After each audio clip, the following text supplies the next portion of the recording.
If you live alone, you're going to want to lock your door before you finish watching this.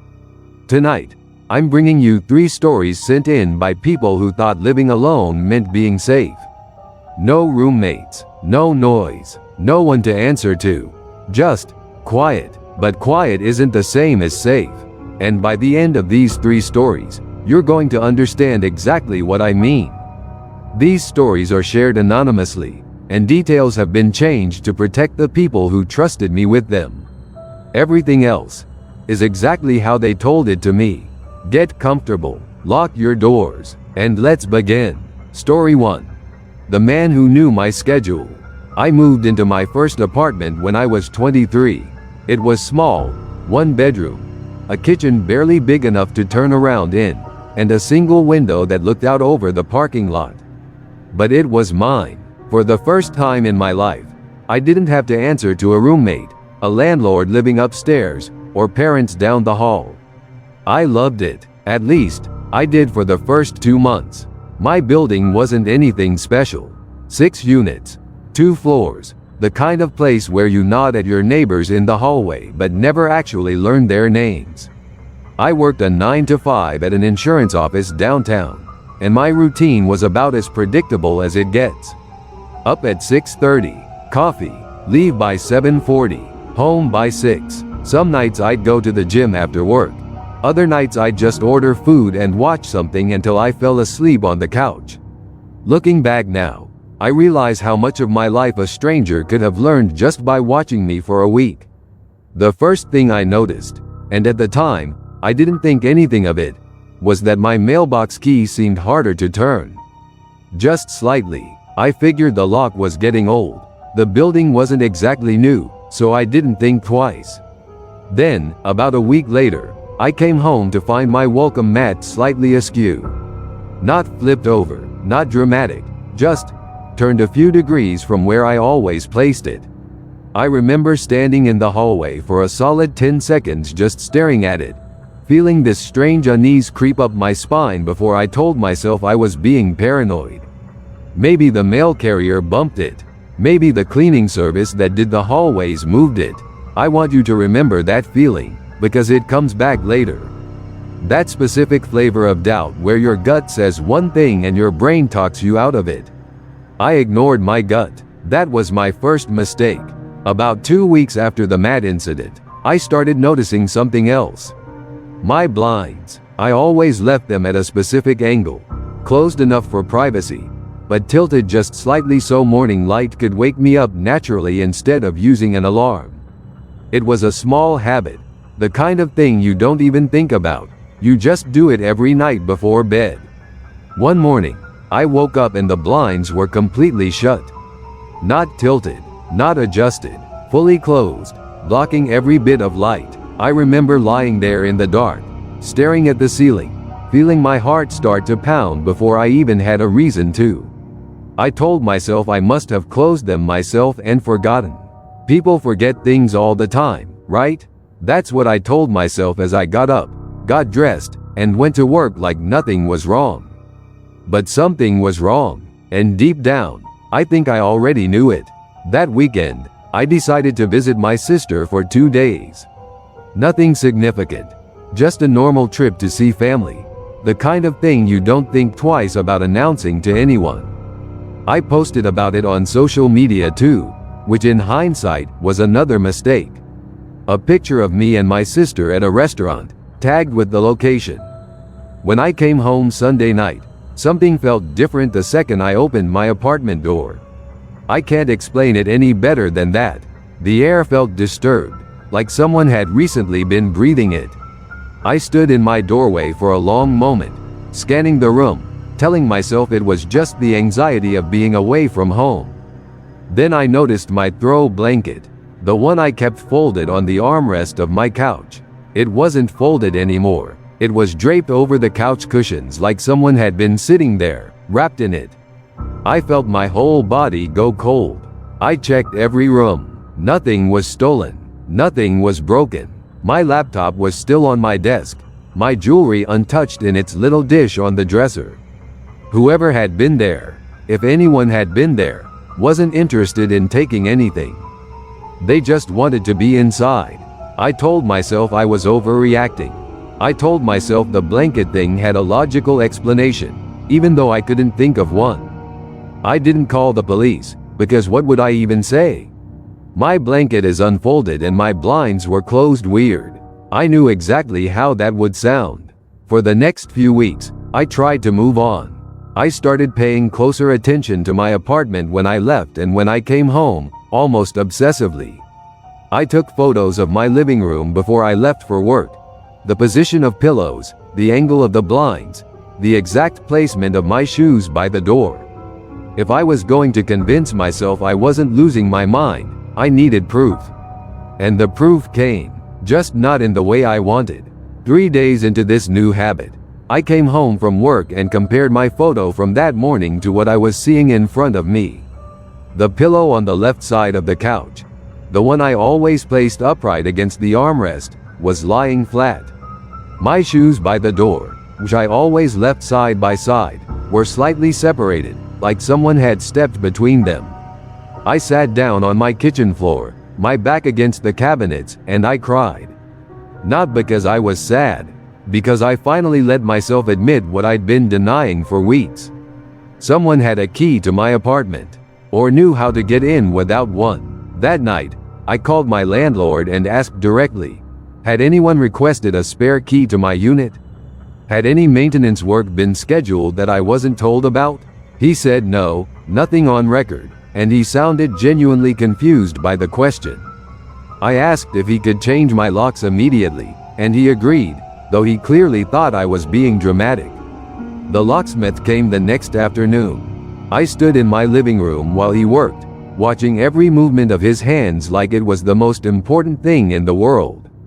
He was an older man, maybe in his 50s, the kind of guy who'd clearly done this job for decades and had probably seen every kind of broken, worn out, or tampered with lock imaginable.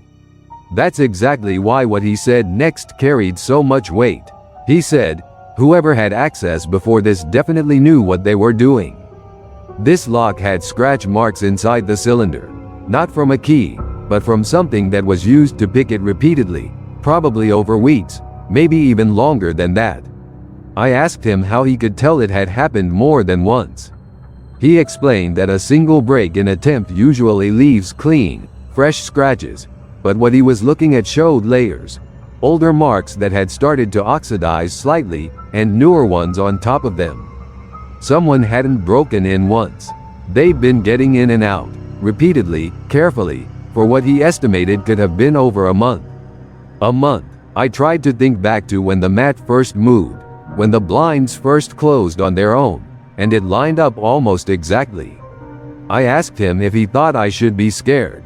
He paused for a second, just a second, but long enough that I noticed, before saying, I'd get a camera if I were you. And maybe don't tell too many people your schedule. That was not the reassurance I was hoping for. Weeks, maybe longer. I didn't sleep that night. I sat on my couch with every light in my apartment on, staring at the door, waiting for something to happen even though I knew logically the locks had just been changed. Around 2 in the morning, I heard it. A soft click at the door. Not the door opening. Just a click, like someone testing the handle. I didn't move. I didn't breathe. I sat frozen on my couch, staring at that door, watching the handle. It didn't turn. Whoever was outside must have realized the key no longer worked. I heard footsteps retreating down the hallway. Slow, unhurried, like they weren't afraid of being caught. I called the police that night, finally, and they took a report, though without security footage or any physical evidence beyond a changed lock. There wasn't much they could do. They suggested I install a camera by my door, which I did the very next day. For the next month, nothing happened. No moved objects, no closed blinds. I started to relax again, slowly convincing myself that changing the locks had solved the problem. Then, one night, my doorbell camera caught something that I still think about to this day. At 3:47 in the morning, a figure appeared on my porch. Not trying the handle, not knocking, just standing there, motionless, facing my door for 11 minutes straight. The footage was grainy, and I couldn't make out any features, just a dark shape, still as a photograph, staring at where my peephole would be from the other side. Then, without ever touching the door, the figure turned and walked away. I moved out 3 weeks later. I never found out who it was, or how they got a key to my original locks. My old landlord told me after I left that a previous tenant in my unit had also complained about someone in the apartment right before moving out unexpectedly. Information he never thought to share with me when I signed my lease. I think about that a lot. How the building had a history I knew nothing about when I signed that lease. How someone else had already lived through some version of what I went through. And how easily that information could have been shared with me if anyone had simply cared enough to mention it. Those 3 weeks before I moved were some of the strangest of my life. I barely slept in that apartment. I kept every light on, kept my phone charged and next to my pillow, and jumped at every small sound the building made. Pipes settling, the wind against the window, the upstairs neighbor's footsteps. My body had learned to treat my own home as a threat, and even now, years later, I still sleep with a small lamp on, just in case. I never saw the figure from the doorbell camera again after that night. No more moved objects, no more closed blinds. Whoever it was seemed to understand that the game, whatever it had been, was over. I live with 2 roommates now, in a different city entirely. I don't know if I'll ever feel comfortable living alone again, and honestly, I'm not sure I want to find out. Story 2. The Neighbor Who Never Left. I want to preface this story by saying I still live in the same apartment. I'm telling you this from the same bedroom where all of it happened, because moving felt impossible at the time, and honestly, I still don't fully understand what I experienced. I moved into my apartment complex 4 years ago after my divorce. It was a fresh start, new city, new job. Nobody who knew my history. I was 31, finally living completely alone for the first time in my adult life, and I threw myself into decorating the place exactly how I wanted it. No compromises, no one else's taste to consider. My unit was on the 3rd floor, and the woman next door, I'll call her Denise, though that's not her real name, seemed nice enough when I first moved in. Older, maybe in her 60s, always polite in the hallway, occasionally left a plate of cookies on my doorstep during the holidays.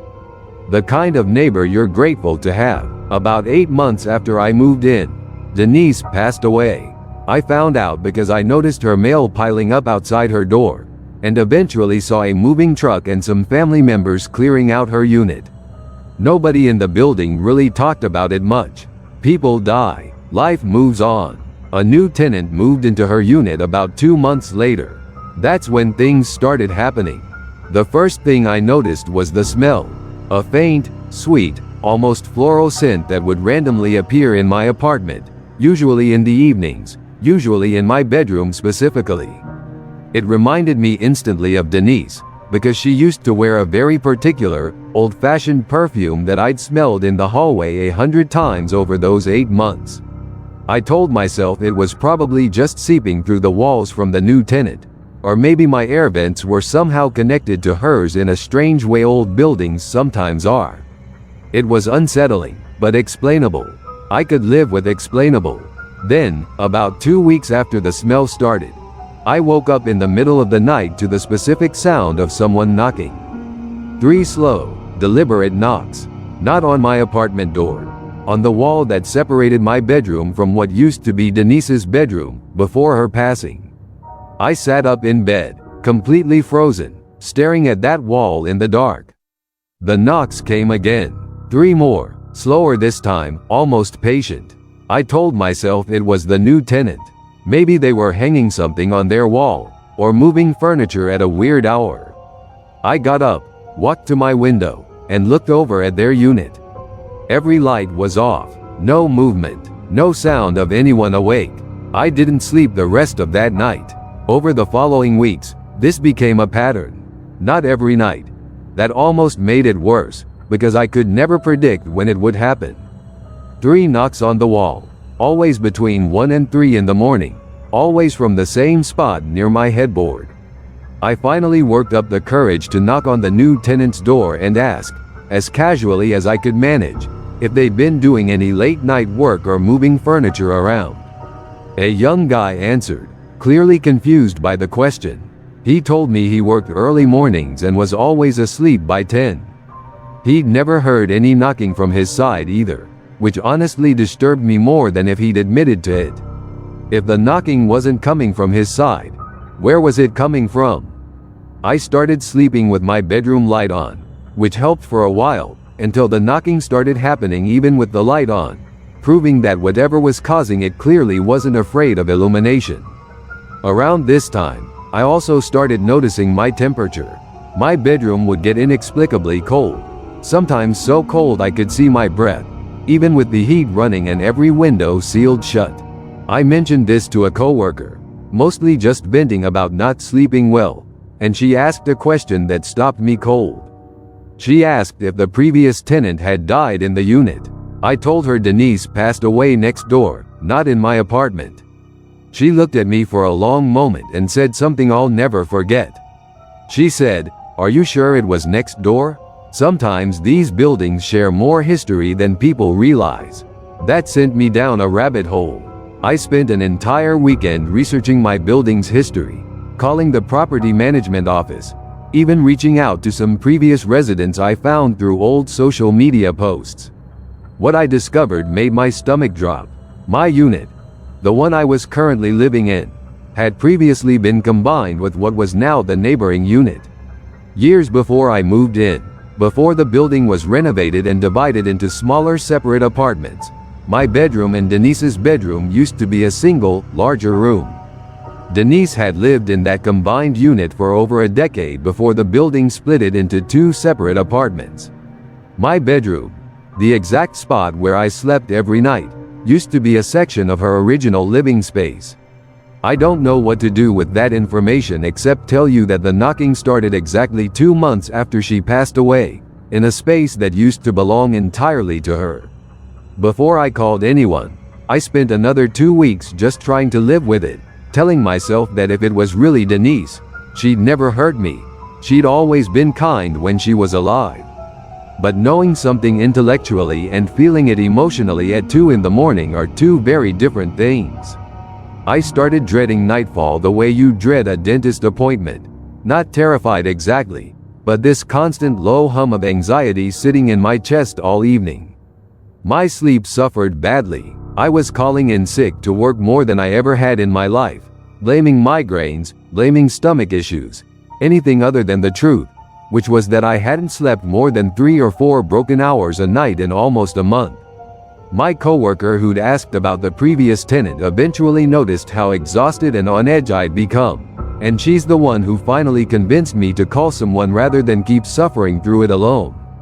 I called a psychic. I want to be upfront about that, because I know how it sounds, but at that point I was desperate for any kind of answer or resolution, and I'd run out of rational explanations to try. She came to my apartment, walked directly to that specific wall without me telling her anything about the knocking or its location, and said she felt what she described as confusion and searching. She said it felt less like anger and more like someone looking for something they couldn't find, in a space that no longer matched what they remembered. She suggested speaking directly to the room, out loud, explaining that the space had changed, that Denise, if it was her, could rest, because whatever she was looking for wasn't there anymore. I felt ridiculous doing it, but I did it anyway, alone in my bedroom, speaking out loud to an empty wall at 11 at night, explaining as gently as I could that the room had changed, that things were different now, that it was okay to let go. The knocking stopped completely after that night. It's been almost 3 years now, and it's never come back. But I want to tell you one more detail, because it's the part of this story that still gives me chills whenever I think about it, more than the knocking ever did. About a year after everything settled down, I ran into one of Denise's family members completely by accident, at a grocery store of all places. She recognized me from the building, and we ended up talking for almost 20 minutes in the parking lot. She mentioned, almost in passing, that Denise had spent the final years of her life increasingly confused about the layout of her own apartment, insisting to family members that the walls had moved, that rooms weren't where they used to be, that she kept trying to walk into what she called the old bedroom and finding a wall where a doorway used to exist. Her family had assumed it was early dementia, nothing more, but I knew something they didn't. I knew that decades earlier, before the renovation split that space into 2 units, there genuinely had been a doorway exactly where Denise kept insisting one should be. She wasn't confused. She'd been remembering correctly the entire time, describing a version of that apartment that had actually existed, one her own family didn't know about because they'd never seen the building before it was divided.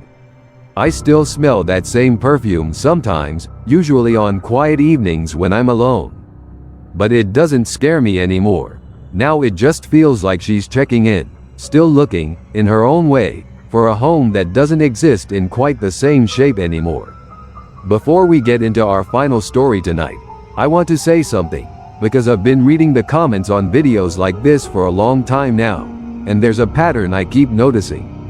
So many of you have messaged me things like, "This is exactly what happened to me," or "I thought I was the only one who felt this way in my own home."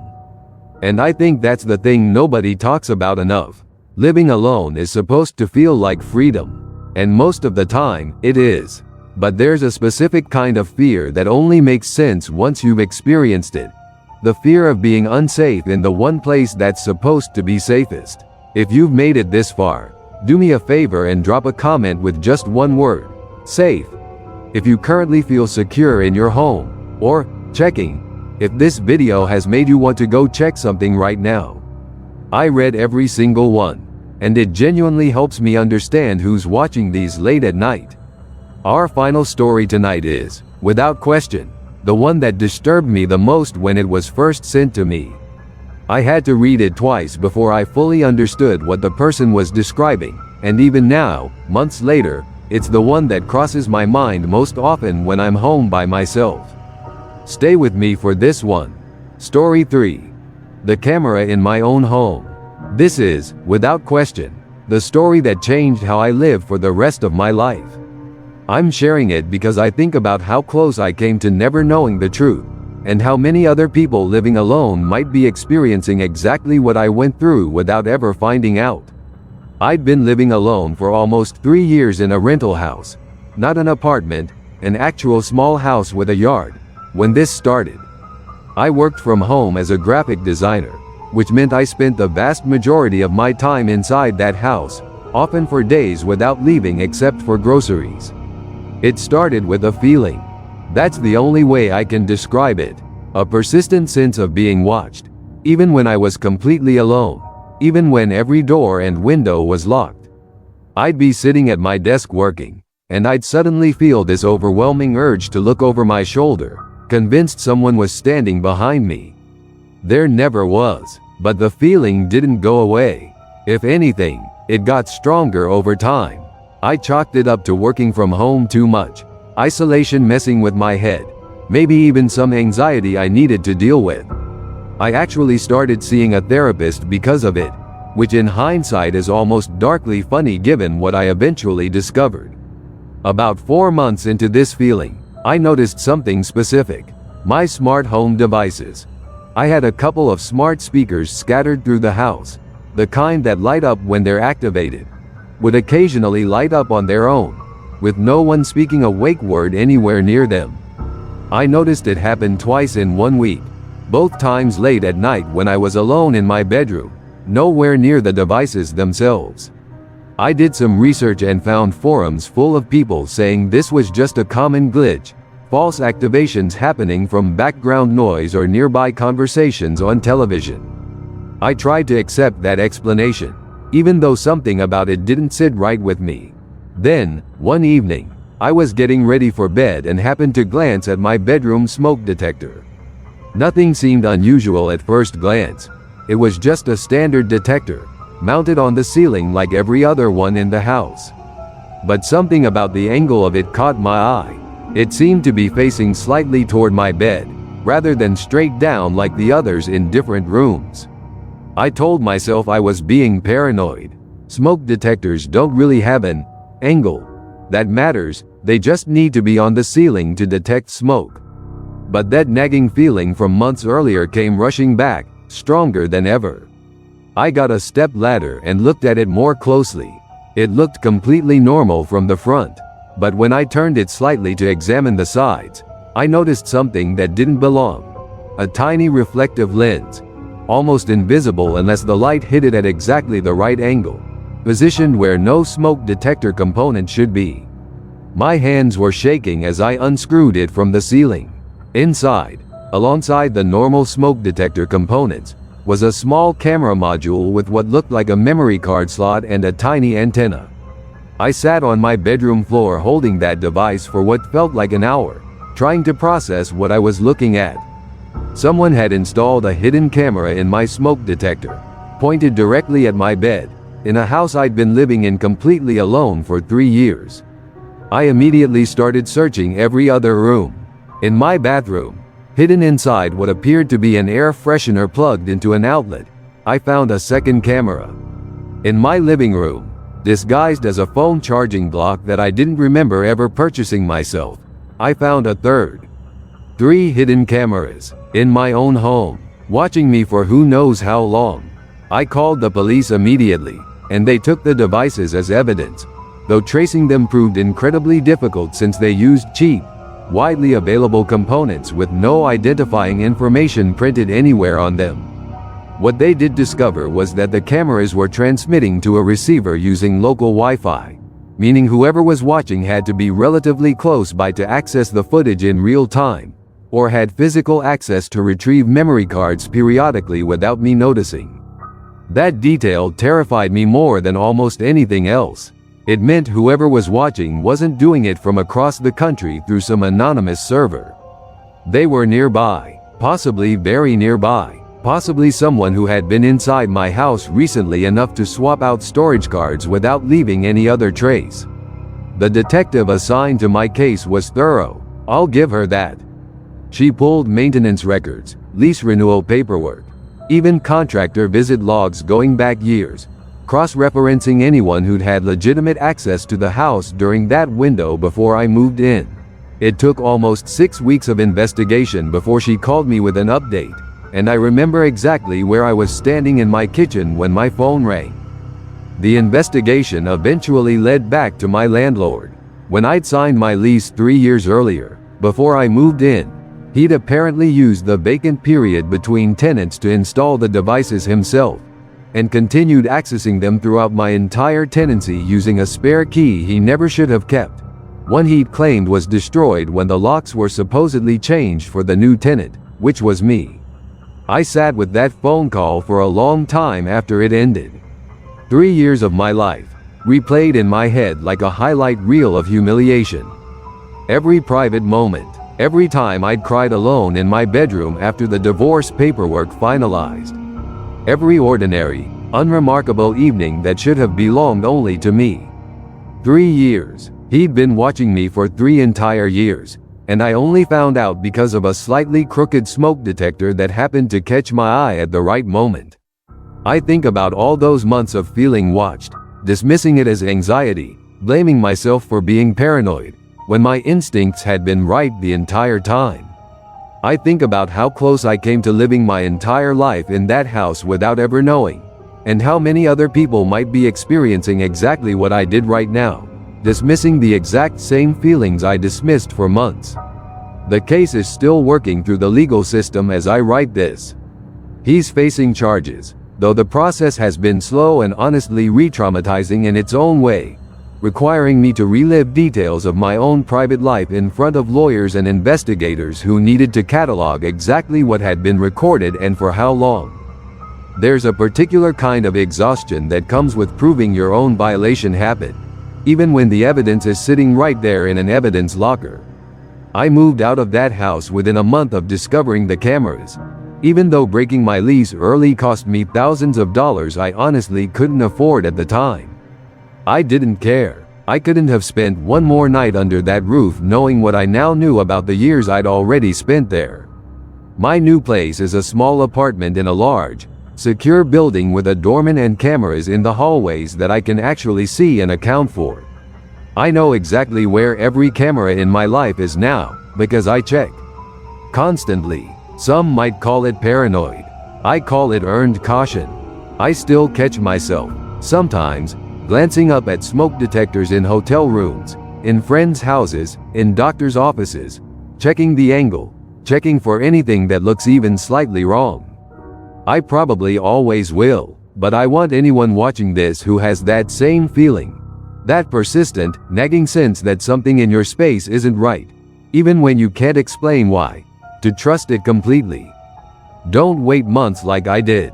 Don't let a therapist convince you it's just anxiety before you've ruled out the physical possibility that something is genuinely wrong. Check your smoke detectors. Check your outlets. Check your phone chargers and air fresheners and anything else plugged into your walls that you don't specifically remember purchasing yourself.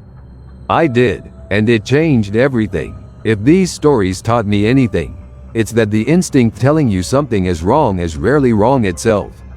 All three of these people ignored that feeling for weeks, sometimes months, before finally trusting it. If you live alone, take a moment this week to really look at your space. Check your locks. Check your smart devices. Trust the feeling in your gut, even when your brain is trying to talk you out of it. If you have a true story of your own you'd like to share, the comments are open, and I read every single one. Some of the best stories on this channel started as a comment just like the ones you're about to leave. If this kept you company tonight, hit subscribe, because there's a lot more where this came from, and I'll see you in the next one. Stay safe, and check your locks before you go to sleep.